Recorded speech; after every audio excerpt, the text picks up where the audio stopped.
नमस्कार, मेरा नाम है मधु और स्वागत करती हूँ मैं आप सभी का फिर से एक बार मेरे इस पॉडकास्ट चैनल में जिसका नाम है रियल टॉक विद मधु। तो दोस्तों, ये कहानी मुंबई की है। बहुत फेमस है ये स्टोरी। यहाँ पे रियल में ऐसा इंसिडेंट हुआ था, मतलब बहुत खतरनाक। तो क्या होता है, एक हस्बैंड वाइफ और उनका 3 साल का बेटा, वो लोग रिसेंटली मतलब नए नए मुंबई में शिफ्ट होते हैं। रेंट पे एक फ्लैट लेते हैं और वहाँ शिफ्ट करते हैं।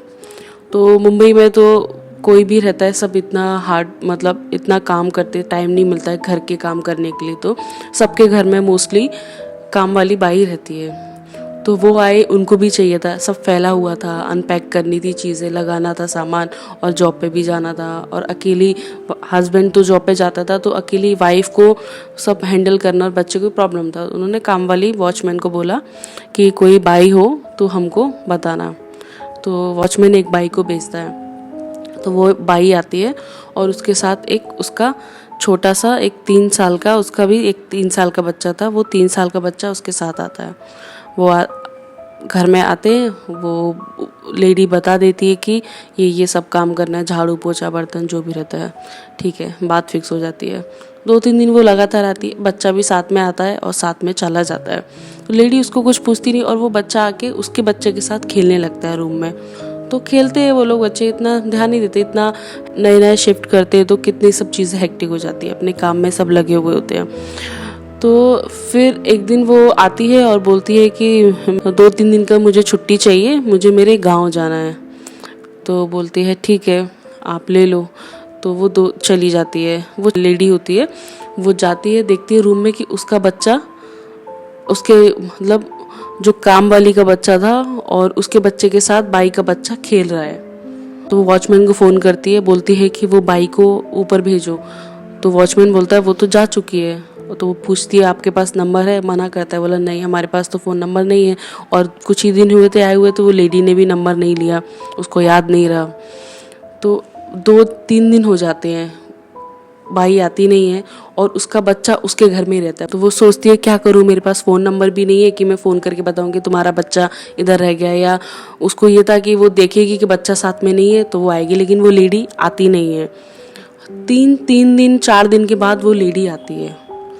तो वो जैसे ही वो दरवाज़ा खोलती, बोलती अरे तुम अपना बच्चा लेने भी नहीं आई, बच्चे को कोई कैसे भूल सकता है, कोई सामान है क्या? उस पर भड़क जाती है, तुम्हारा बच्चा 3-4 दिन से यहीं पे है, मैं उसका देखभाल कर रही हूँ, तुम बच्चा क्यों नहीं लेके गई?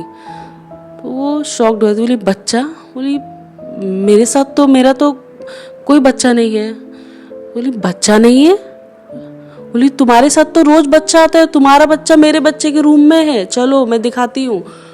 तो बोली मेरा कोई बच्चा ही नहीं है मैम साहब, मैं तो, मेरा एक बच्चा था जो काफ़ी साल पहले डेंगू से ख़त्म हो गया। मेरा 3 साल का ही एक बेटा था जो डेंगू से ख़त्म हो गया, मेरा कोई बच्चा नहीं है। बोलती पागल हो गई हो क्या? तुम्हारा बच्चा रोज़ जब जिस दिन से तुम आई हो उस दिन से तुम्हारा बच्चा तुम्हारे साथ आ रहा है और तुम्हारे साथ जाता है। और उस दिन तुम गाँव गई थी, बच्चे को यहीं पे छोड़ गई, मुझे लगा शायद लेने आओगी, मेरे पास तुम्हारा नंबर भी नहीं था। तो वो लोग बोली चलो, तुम आर्ग्यूमेंट होता है दरवाजे पे ही, बोली चलो मैं दिखाती हूँ, अंदर मेरे बच्चे के साथ खेल रहा है वो।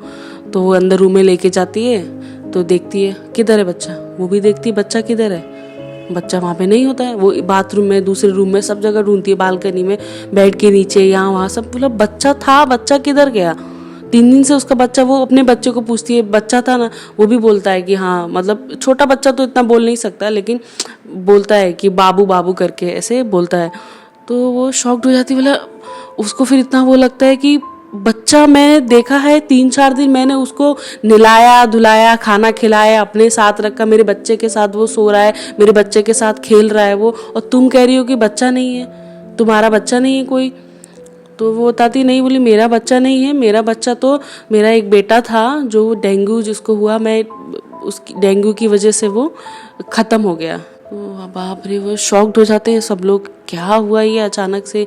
वो अपने हस्बैंड को कॉल करती है फटाफट कि अभी जल्दी घर पे आओ और ऐसे ऐसे यहाँ पे हुआ है। बोलती है बच्चा, और वो हस्बैंड को, वो हस्बैंड का क्या होता था कि वो हस्बैंड उस बच्चे को कभी नहीं देखा इतने दिन में घर में, क्योंकि वो सुबह जाता था, रात में आता था, आके खाना खा के सो जाता, फिर सुबह सुबह निकल जाता था। तो वो भी बोलता है, बोला मैंने तो कोई बच्चा नहीं देखा। बोला पर मैंने तुमको बताया था ना कि एक बच्चा है। बोला हाँ तुमने बताया, पर मैंने अपनी आंखों से नहीं देखा। बोला तुमको टाइम ही नहीं मिलता है देखने का। वो हमारे बच्चे के साथ सो रहा है, खेल रहा है, वहीं पर उसके साथ ही रह रहा था। मैंने उसको अपने हाथों से खाना खिलाया है, मैंने नहलाया है उसको। अब वो तो औरत तो मतलब इतना पागल हो जाती है क्योंकि समझ में नहीं आता ये क्या हुआ अचानक से। अभी अभी हमने शिफ्ट किया और ये हुआ क्या। फिर वो बहुत डरने लगती है। फिर वो बोलती है, वो बताती है कि ऐसा दिखता है, ऐसा दिखता है। कलर बताती है कि ये कलर का, ऐसा वाइट कलर का शर्ट पहना था बच्चा। बोली मेरा बच्चा जब ख़त्म हुआ था तो वाइट कलर का ही पहना था शर्ट, लेकिन मैंने तो कभी फील नहीं किया कि मेरा बच्चा है। तो वो बच्चा ख़त्म हो गया था पर वो माँ के साथ रहता था। मतलब वो उसकी आत्मा नहीं गई, उसको मुक्ति नहीं मिली बच्चे को। और वो उसके शायद लेडी का छोटा बच्चा था तो उसको उससे ज़्यादा प्यार मोहब्बत हो गया। साथ में खेलते थे बच्चे बच्चे के जैसा, तो हो सकता है उस वजह से वो। तो ये रियल स्टोरी है सब, मतलब मुंबई में सच में हुआ था। वो लोग इतना डर गए, फिर वहाँ से तुरंत शिफ्ट कर दिया और वो भाई को भी भगा दिया कि जाओ तुम यहाँ से। रूम शिफ्ट किया तो मतलब कुछ हुआ नहीं, कुछ बच्चे को प्रॉब्लम नहीं हुई ना बाद में उन लोगों को कुछ प्रॉब्लम हुई। तो इस पे बहुत सारी स्टोरीज भी बनी है, मतलब यूट्यूब पे भी आप सर्च करेंगे तो स्टोरीज भी आ जाएंगी काफ़ी। सबने अपने अपने पॉइंट ऑफ व्यू से बना दिए, पर ये एक रियल स्टोरी है। मतलब सोच सकते हैं आपके घर में कोई काम वाली बाई आ रही है और उसके साथ डेली बच्चा आ रहा है, जा रहा है और आपके घर पे रह रहा है, और पता चलता है कि वो बच्चा ही नहीं होता है, वो एक बच्चे की आत्मा होती है और आपको दिख रही है। आप उसे खिला रहे हैं, नहला रहे हैं, अपने बच्चे के साथ रहने दे रहे हैं, आपके बच्चे के साथ वो खेल रहा है। तो आप सोच सकते हैं कि आपको पता चलेगा तो आपको फिर कैसा फील होगा। ये एक बहुत ही ख़तरनाक एक इंसिडेंट हुआ था मुंबई में, बहुत ज़्यादा ख़तरनाक था वो। तो ये थी आज की स्टोरी। तो आपको मेरी स्टोरी कैसी लगी आप मुझे बताइएगा, और आपके पास भी कोई स्टोरी रहेगी तो मुझे मेल करिए और अपनी स्टोरी आप मुझे बताइए, मैं आपकी स्टोरी को सुनाऊंगी। चलिए मिलते हैं अगली वीडियो में अच्छी नई सच्ची कहानी के साथ। तब तक के लिए नमस्कार।